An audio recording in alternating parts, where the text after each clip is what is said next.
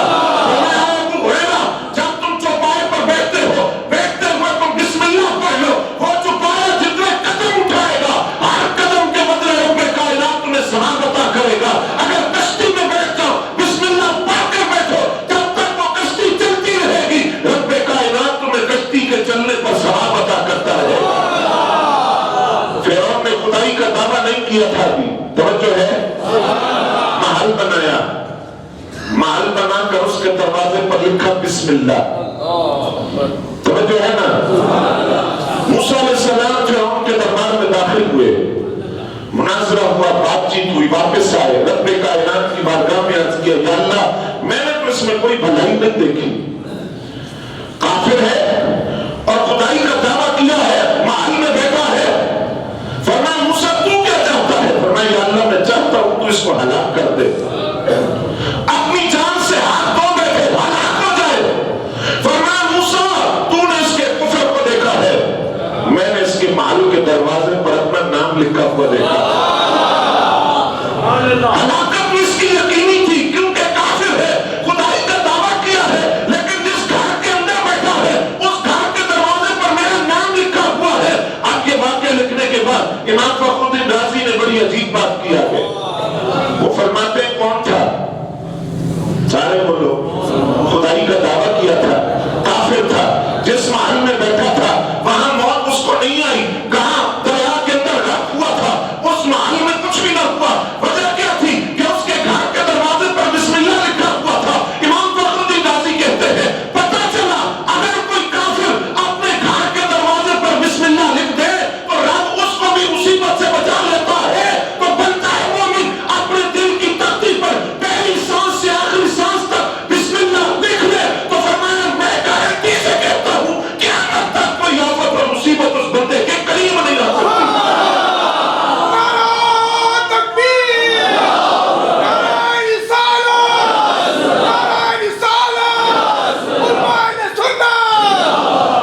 توجہ ہے حضرات.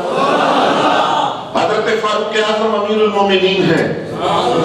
قیصر روم خط لکھتا ہے کہ میرے سر میں درد رہتی ہے، آپ کوئی تعویذ دے دے، کوئی وظیفہ بتا دے، کوئی طریقہ بتائیں کہ سر کا درد چلا جائے. قیصر روم کو حضرت فاروق اعظم نے ایک ٹوپی تحفے میں بھجوائی، فرمایا اس کو پہن لو. آپ کو قیصر روم جب اس ٹوپی کو پہنتا تو سر میں آرام آ جاتا، اتارتا تو درد شروع ہو جاتا. چند دن تو یوں گزر گئے لیکن تعجب میں تھا کہ یہ ماجرا کیا ہے. ٹوپی پہنتا ہوں تو آرام ہو جاتا ہے، سر سے اتارتا ہوں تو دوبارہ درد شروع ہو جاتا ہے. تجسس میں رہا، ٹوپی کو الٹ پلٹ کر دیکھتا رہا، آخر ماجرا کیا ہے، وجہ کیا ہے. پہنتا ہوں تو آرام ہوتا ہے، اتارتا ہوں تو درد شروع ہو جاتی ہے، وجہ کیا ہے. جب کافی دن صبر نہ آیا اس ٹوپی کو اس نے چیر کر دیکھا، اندر سے ایک کاغذ کا ٹکڑا نکلا اور اس کاغذ پر لکھا تھا بسم اللہ الرحمن الرحیم.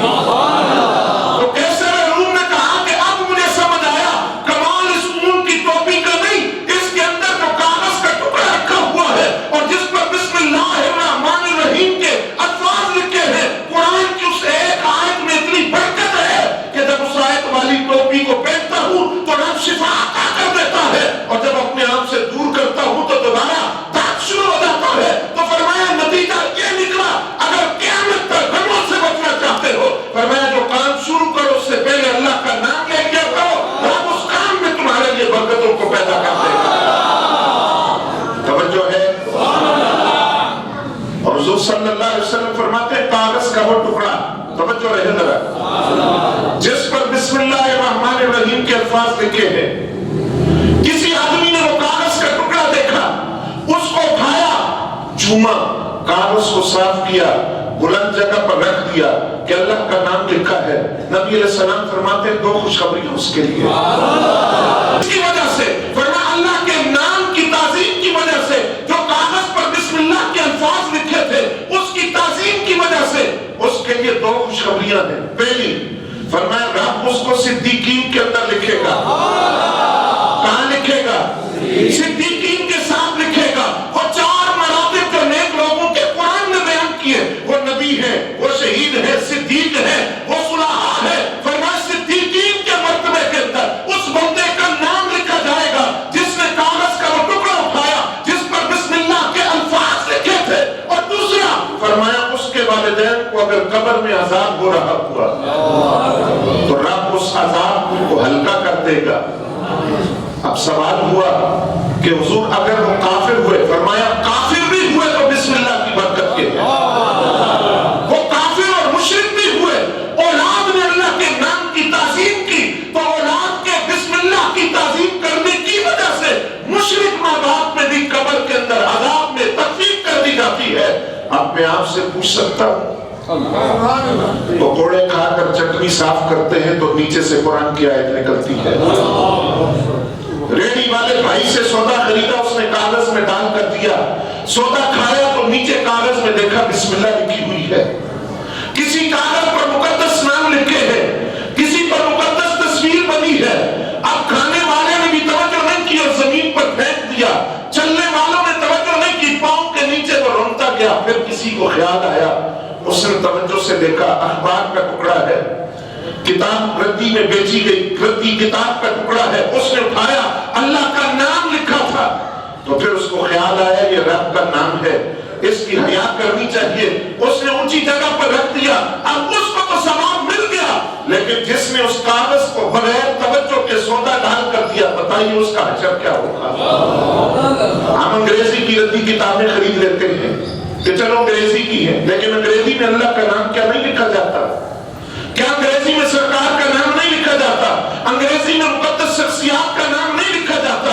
اب ایک طرف تو وہ بندہ جس نے توجہ نہیں کی، اس کا حشر کیا ہوگا؟ لیکن دوسری طرف وہ ہے جس نے کاغذ کو دیکھا، صاف کیا، ٹوکریاں لگی ہیں، مقدس صفحات کی بوریاں لگی ہیں، اس نے اس میں ڈال دیا، کسی محفوظ مکان پر پہنچ جائے گا. اب اس کو اجر کیا ملے گا؟ ذرا وہ سنیے. بشر حافی شراب کے نشے میں مست رہتے تھے. ولایت کے مقام پر فائز، سارے بولے ولایت کے مقام پر فائز شراب کے نشے میں مست رہتے. ایک دن یوں ہی شراب کے نشے میں مست چلتے جا رہے ہیں. اچانک نظر پڑی زمین پر کاغذ کا ٹکڑا پڑا ہے. اس کاغذ کے ٹکڑے کو اٹھایا، اس پر بسم اللہ الرحمن الرحیم کے الفاظ لکھے تھے. اس الفاظ کو ہاتھ سے صاف کیا، صاف کرنے کے بعد چوم کر اس کو عطر اور خوشبو لگا کر بلند جگہ پر رکھ دیا. اور وہ شراب کے نشے میں مست بشر حافی گھر چلے گئے.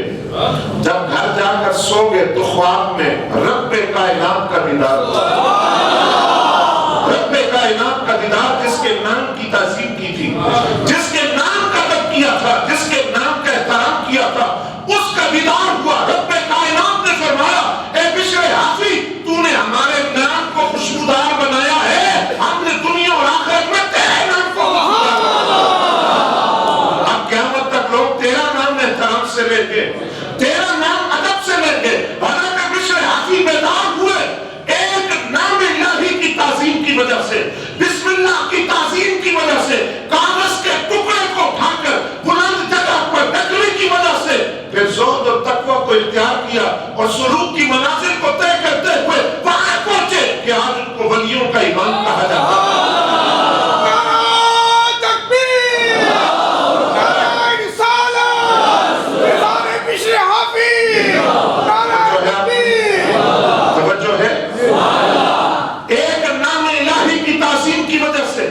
اور بشر حافی سے جب پوچھا جاتا آپ ولی بنے کیسے ہیں، فرماتے تھے بسم اللہ کی تعظیم کی وجہ سے، بسم اللہ کے ادب و احترام کی وجہ سے. یہ تو اس کے ادب اور احترام کا انعام ہے. تو جو زبان سے برکت کے لیے بولتا ہے، رب اس کو کیا انعام عطا کرتا ہے. حضرت خالد بن ولید کا نام سنا آپ نے، سارے کہتے سبحان اللہ. بندے کی غیرت جاگ جاتی ہے حضرت خالد بن ولید کا نام سنا. سیف اللہ لقب تھا، سیف اللہ لقب تھا. اللہ کی تلوار 250 کے قریب جنگیں لڑی، لیکن شہادت کی موت نہیں ملی. بستر پر موت آئی. پوچھنے والوں نے پوچھ لیا خالد اتنی جنگیں لڑ کے بھی بستر پر موت؟ فرمایا دنیا والوں کو بتانا چاہتا ہوں میدان جہاد میں نکلتے ہوئے کانپا نہ کرو. اگر جہاد کرنے سے موت ہی آنی ہوتی تو خالد بستر پر نہ مرتا. فرمایا لوگوں کو بتا رہا ہوں اتنی جنگیں لڑی لیکن میدان جنگ میں نہیں مرا, بستر پر موت آئی. تو فرمایا یہ لازم نہیں جو میدان جہاد میں نکلا تو اس کو موت ہی آئے گی. فرمایا اتنی جنگیں لڑ کر بھی بستر پر موت آئی. اب یہ حضرت خالد بن ولید مجوسیوں کی پوری جماعت آ گئی اور حضرت خالد بن ولید سے کہا آپ اسلام کی حقانیت پر کوئی دلیل دے تو ہم کلمہ پڑھ لیں. کوئی دلیل دے. فرمایا تم بتاؤ. انہوں نے کہا ہمارے پاس زہر ہے اور ایسا زہر ہے کہ اس کی ایک بوند بھی خلق سے نیچے اتر جائے تو بندہ مر جائے گا. مغلق زہر ہے, ہلاک کرنے والا. آپ نے فرمایا کٹ ہوتے صحیح نا, میں خالد بن ولید ہوں. نکالو ذرا. شیشی تھی پوری اور وہ زہر دنیا کا خطرناک زہر جس کی ایک بوند انسانی جان کے ضائع ہونے کا سبب بن سکتی ہے. حضرت خالد بن ولید نے اس شیشی کو پکڑا, پکڑ کر پوری منہ میں ڈھیل دی. حضرت خالد بن ولید نے جب وہ زہر پیا تو مجوسیوں کی پوری جماعت اس انتظار میں تھی کہ اب دیکھتے ہیں خالد بن ولید کے ساتھ کیا ہوگا. آپ قائم اور دائم ہوش و حواس کے ساتھ کھڑے ہیں. جب تھوڑی دیر گزر گئی تو وہ پوری جماعت کلمہ پڑھ کر دائرہ اسلام میں داخل ہو گئی. اب ایک مجوسی نے آگے بڑھ کر کہا خالد ذرا بتاؤ تو صحیح زہر میں اثر کیوں نہیں کیا. فرمایا پہلی بات یقین کامل, موت کا اختیار اللہ کے پاس ہے, یقین کامل. دوسری بات فرمایا میں نے زہر ویسے نہیں پیا, میں نے پہلے بسم اللہ پڑھی ہے تب زہر پیا ہے. یہ بسم اللہ کی برکت تھی کہ زہر میں خالد پر کوئی اثر نہیں. ہم اپنے نبی کے, ہم سونے نبی کے, ہم پیارے نبی کے, نثار مصطفیٰ. حضرت عبداللہ بن عباس رضی اللہ تعالیٰ عنہ فرماتے ہیں بچہ جب پہلے دن مدرسے داخل ہوتا ہے استاد اس کو کہتا ہے بسم اللہ الرحمن الرحیم پڑھ بچے. وہ بچہ بسم اللہ پڑھتا ہے اور فرمایا پتہ کیا ہوتا ہے, رحمان اور رحیم کا لفظ جیسے ہی اس کی زبان سے نکلتا ہے اس زبان سے بسم اللہ نکلتے ہی تین کام ہوتے ہیں. فرمایا کیا؟ فرمایا پڑھانے والا استاد بھی بخشا گیا, آدمی آئی, پڑھانے والا استاد بھی بخشا گیا. پھر فرمایا جس بچے نے پڑھا وہ بھی بخشا گیا اور اس بچے کے والدین بھی اس بسم اللہ کی برکت سے بخشے گئے. فرمایا اب سنو, نبی رحمت صلی اللہ علیہ وسلم فرماتے ہیں عیسیٰ علیہ السلام ایک قبر کے قریب سے گزرے. آج ہم مدرسے میں بچوں کو نہیں بھیجتے کیونکہ وہاں یتیم پڑھتے ہیں, غریب پڑھتے ہیں, وہاں کن سے پڑھتے ہیں, جن کو کھانے میں ملے وہ پڑھتے ہیں. میں مدرسوں کا پڑھا ہوا آپ کے سامنے بیٹھا اور آپ کی دعاؤں سے ایم فل کا آخری سیمسٹر لاہور یونیورسٹی سے کر رہا ہوں. انشاءاللہ پی ایچ ڈی بھی کروں گا. اس لیے مدارس صرف غربا کے لیے نہیں بنے, اپنے بچوں کو مدرسوں کا رخ دکھائیں اور برکت دیکھیں, دینی تعلیم کی برکت دیکھیں اور مدرسے کی تعلیم کی برکت دیکھیں. فرمایا پہلا دن تھا بسم اللہ اس نے پڑھی, وہ بھی بخشا گیا, استاد بھی بخشا گیا, والدین بھی بخشا گیا. اور جب پورا قرآن کا حافظ بن گیا فرمایا 40 افراد اس کے خاندان کے اس کے کھاتے میں ہے جن پر جہنم واجب ہو چکی. خاندان کا ایک حافظ قرآن بچہ خاندان کے 40 افراد کو بخشوا کر ساتھ جنت میں لے جاتا ہے.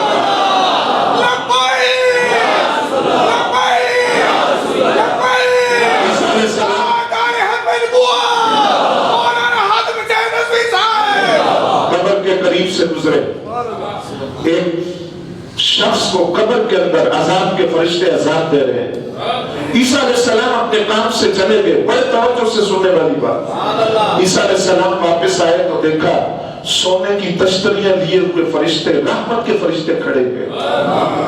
عذاب دور کر دیا گیا. حضرت عیسیٰ علیہ السلام فرماتے ہیں میں نے 2 رکعت نماز پڑھی.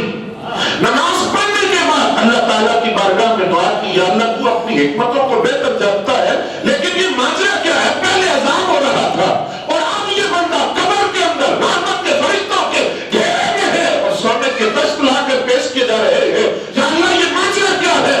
فرمایا عیسیٰ جب کہ بندہ فوت ہوا بیوی اس کی حاملہ تھی, اس کے مرنے کے بعد اس کے گھر بیٹا پیدا ہوا. آج وہ جب بڑا ہو گیا تو ماں لے کر مدرسے میں گئی. توجہ ہے؟ ماں لے کر مدرسے میں چلی گئی, استاد کے سامنے بٹھایا, ادھر اس کا عمل شروع ہوا, بدامائیوں کی وجہ سے عذاب کا سلسلہ شروع ہوا. ادھر اس کا بیٹا جا کر استاد کے سامنے بیٹھا, ادھر عذاب کے فرشتوں نے کارروائی شروع کی, ادھر بچے نے پڑھنا شروع کیا. استاد نے کہا پڑھ بچے بسم اللہ الرحمن الرحیم. تو رب نے فرمایا اے عیسیٰ, میں نے عذاب کے فرشتوں سے کہا اس کے باپ کو چھوڑ دو, رحمت کے فرشتوں کے حوالے کر دو. عیسیٰ علیہ السلام فرماتے ہیں میں نے عرض کیا یا اللہ کیوں؟ فرمایا مجھے حیا آئی, اس کا بچہ مجھے رحمان اور رحیم کہہ رہا ہے اور میں اس کے باپ کو عذاب دے دوں, ایسا ہو نہیں سکتا, میری رحمت کو گوارا نہیں ہے. فرمایا اس لیے تو بسم اللہ پڑھتا ہے, مجھے رحمان اور رحیم کہتا ہے, تو مجھے اپنے عزت اور جلال کی قسم ہے نہ دنیا میں کوئی رب کا سائبان اس پر چھوڑتا ہوں, نہ قیامت کے دن میں اس کو رسوا ہونے دوں گا. اللہ سے ان باتوں کو سمجھنے کی, ان پر عمل کرنے کی توفیق عطا فرمائے.